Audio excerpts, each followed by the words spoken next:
और मलयाचल पर्वत पे आपकी 42वीं बैठक विराजे। या मलयाचल पर्वत पे जब आप पधारे तो मलयाचल पूरे पर्वत पर चंदन को बहुत बृहद वन है, चंदन को वन। अपन बोले ना मलयागिरी चंदन ऐसे करके आवे, तो मलयागिरी पर्वत पर चंदन ही चंदन को वन है। तब पधारे और तब कृष्णदास जी से आप आज्ञा किए, बोले या मलयाचल पर्वत पे श्री ठाकुर जी हेमू गोपाल जी विराजे।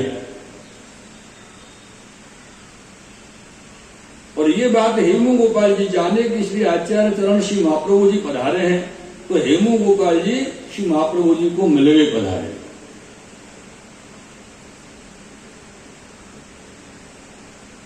जब हेमू गोपाल जी मिलवे पधारे हैं तो आचार्य जी और श्री हेमू गोपाल जी परस्पर मिले। बड़े अलौकिक आनंद है वह समय।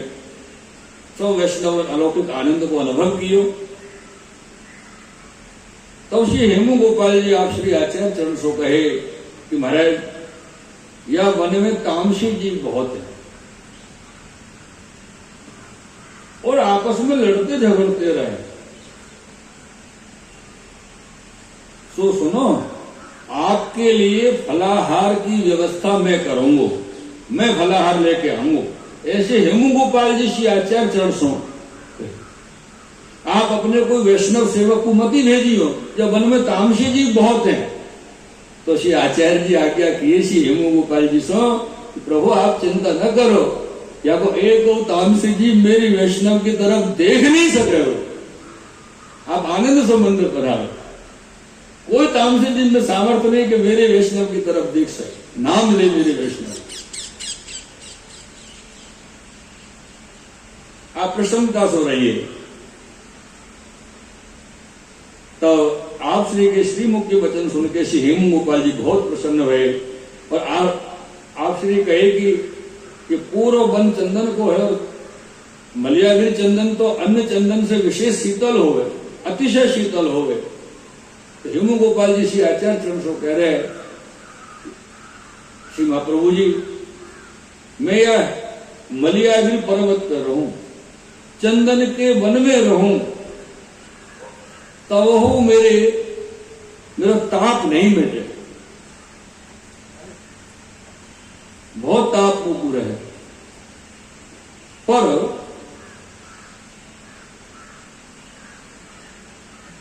परंतु आपके दर्शन मात्र से आज मेरा रोम रोम शीतल हो गया।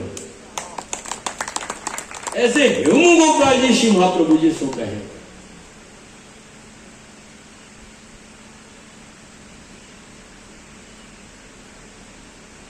क्योंकि चंदन के लेप सो देह ताप तो मिट सके, पर चंदन के लेप सो आत्मिक ताप नहीं मिटाया जाए। आत्मिक ताप तो अपने विशिष्ट प्रिय के स्नेह से ही मिट सके। और हेमू गोपाल जी के विशिष्ट प्रिय श्री आचार्य चरण हैं। आचार्य चरण के मिलन सो, आचार्य चरण के दर्शन और स्पर्श सो आप शरीर के अंतर को जो ताप है, गर्मी है, वो सब मिट गई। बोलो मेरा रोम रोम शीतल भयो। ऐसी श्री हेमू गोपाल जी श्री महाप्रभु जी सो कहे। यहां आप पधारे हैं, आपके दर्शन भय, आप वो पधारनो कहां हो, देवी जीवन पर कृपा करने के लिए आप यह पधारे हैं। ऐसे हेमू गोपाल जी के श्री आचार्य जी सो। और आपको तो प्रागट्य माया मत के खंडनार्थ और भक्ति मार्ग को स्थापनार्थ ही भयो है।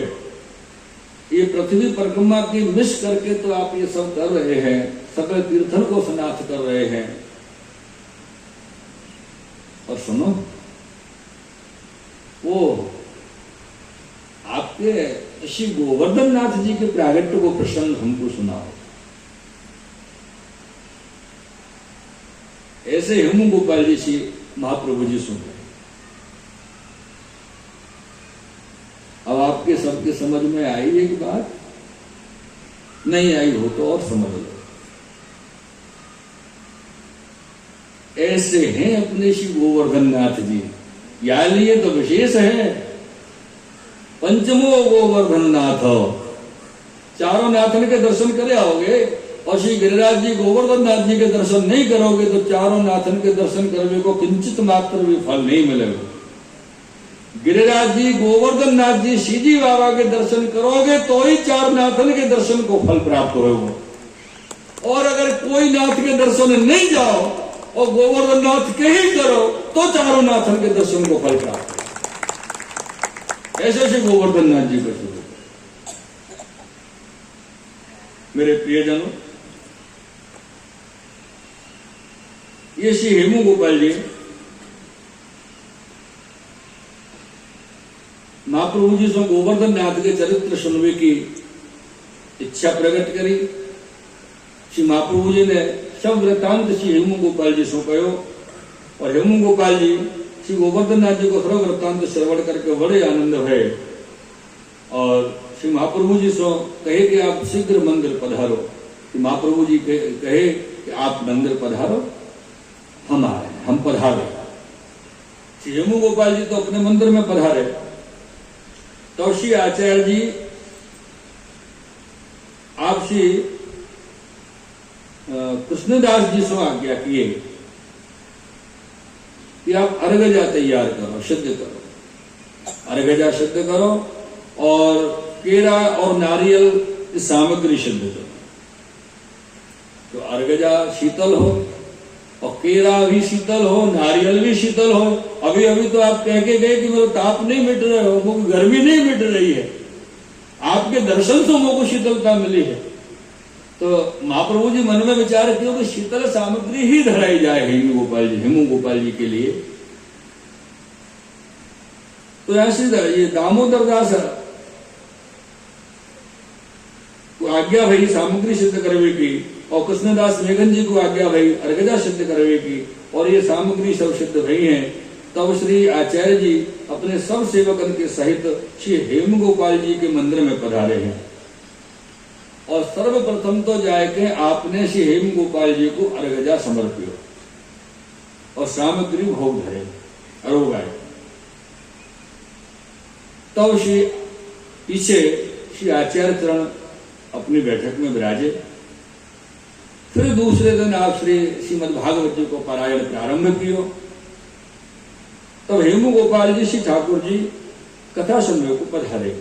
जब ठाकुर जी कथा सुनने के लिए पधारे हैं तो आप अपने आसन पर पधराए।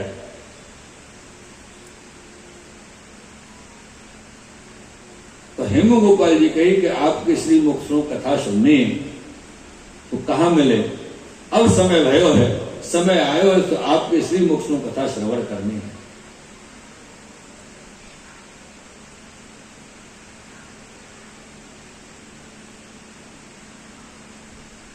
बहुत इच्छा आती है आपके श्रीमुख से कथा सुनने की। तो जहां ताई होए तहां ताई श्री हेमू गोपाल जी विराजे, पाछे आप अपने मंदिर को जाए। एक दिन श्री हेमू गोपाल जी कथा सुनवे श्री आचार्य चरण के पास पधारे।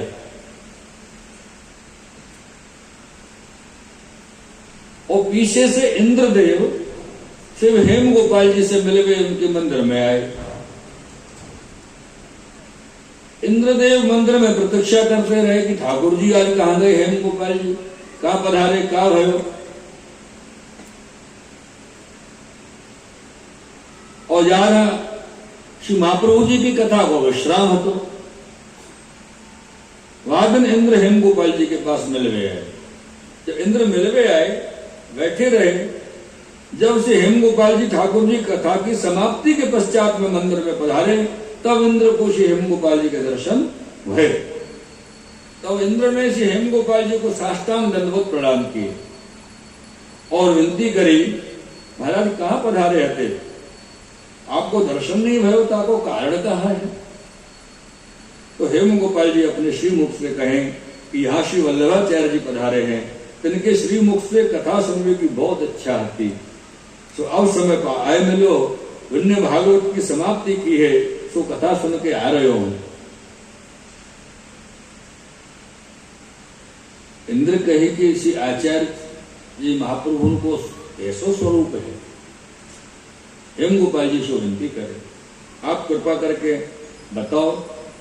तो हेम गोपाल जी कहें, आप साक्षात पूर्ण पुष्टि पुरुषोत्तम के मुखारविंद के रूप के अवतार हैं।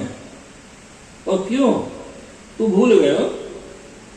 तेरो यज्ञ मेट के श्री गिरिराज को प्रत्यक्ष स्वरूप धरी सहस्र भुजा भैराई के धारण करके भोजन किए और गिरिराज को उठा के गो गोप तथा ब्रज भक्तन को रक्षण किए हो। तो कोई याद नहीं है? तू शरण जाए पर्यो, तब तेरी पीठ थाप के तो को स्वर्ग भेजो। पीठ थाप के अर्थात आशीर्वाद देगा, चलो कोई बात नहीं, जो भयो सो भयो, तुम जाओ सुखेंगे जाओ। सोई साक्षात भावात्मक पुरुषोत्तम दैवी जीवन के उद्धारार्थ भूतल पर प्रकट भय है। तिन्ने माया मत खंडन करी भक्ति मार्ग को स्थापन कियो है। ऐसे हेम गोपाल जी इंद्र को बता रहे। ताते आपने अपनो नाम श्रीमद वल्लभाचार्य जी धरियो है। जो चंपारण में आपको प्रागट्य है। और हाँ, चंपारण में जब श्री महाप्रभु जी को प्रागट्य भयो, क्यों इंद्र तू और ब्रह्मा सब दर्शन करवे आए, वहां भूल गए? वो ही आचार्य श्रीमद वल्लभाचार्य जी हैं। ऐसे कैसे भूल गए? श्री वल्लभाचार्य जी पधारे हैं, वे श्री वल्लभाचार्य जी। ऐसे श्रीमुख के वचन सुन के इंद्र ने दंडवत करी और आज्ञा मांगी, महाराज मैं श्री आचार्य जी के दर्शन को जाऊं। तब इंद्र पावन चल के, वो अपनी देवता वाली शक्ति से नहीं कि यहां से अदृश्य हुए वहां प्रकट हो गए, ऐसे नहीं। हेम गोपाल जी के मंदिरों जहां श्री आचार्य चरण विराजे, तहां तक इंद्र पावन चल के गए श्री आचार्य चरण के दर्शन के लिए। और श्री आचार्य जी के दर्शन किए, साष्टांग दंडवत के प्रणाम किए हैं, दंडवत की नहीं इंद्र। और विनती की है कि श्री हेमू गोपाल जी की कृपा से आज आपके दर्शन मौकूफ। तब इंद्र को आप समाधान किए और इंद्र को समाधान करके श्री आचार्य जी आपको स्वर्ग पठाए। पाछे कृष्णदास जी से आप आज्ञा किए, जो इंद्र आयो दर्शन के लिए। तदोपरांत श्री भागवत सप्ताह की आप समाप्ति की है, विश्राम की है। और समाप्ति के पश्चात में आप श्री चरणारविंद की रज द्वारा तामसी अनेक जीवन को उद्धार किए हैं। और पीछे कछुक दिन आप वहां विराजे हैं मलियाचल के ऊपर। फिर हेम गोपाल जी की आज्ञा लेके आप मलियाचल से विजय किए हैं, सो दक्षिण में पधारे। ऐसे सुंदर श्री मलियाचल की बैठक को चरित्र आप यहां पर प्रकट किए। मुंबई में तो गर्मी है, क्या प्रोग्राम है बोल? नहीं है? वहां मलियाचल की बैठक पे ये मत समझो घोड़ा गाड़ी मिल जाएगी कि 4 पहिया वाली मिलेगी, वहां तो आज भी बन है। हाँ, तो सोच के चलियो श्री महाप्रभु जी की कृपा बल से ही पहुंचना है, अपनो कोई बल कार्य आवे वालो नहीं है। मेरे प्रियजनों, अपन सब चल के मलियागिर की बैठक पे श्री महाप्रभु जी को सानिध्य में पहुंच के दंडवत करें, प्रणाम करें, वंदन करें। श्री वल्लभाधीश की, श्री गोसाई जी परम दयाल की, श्याम सुंदर श्री अपने महा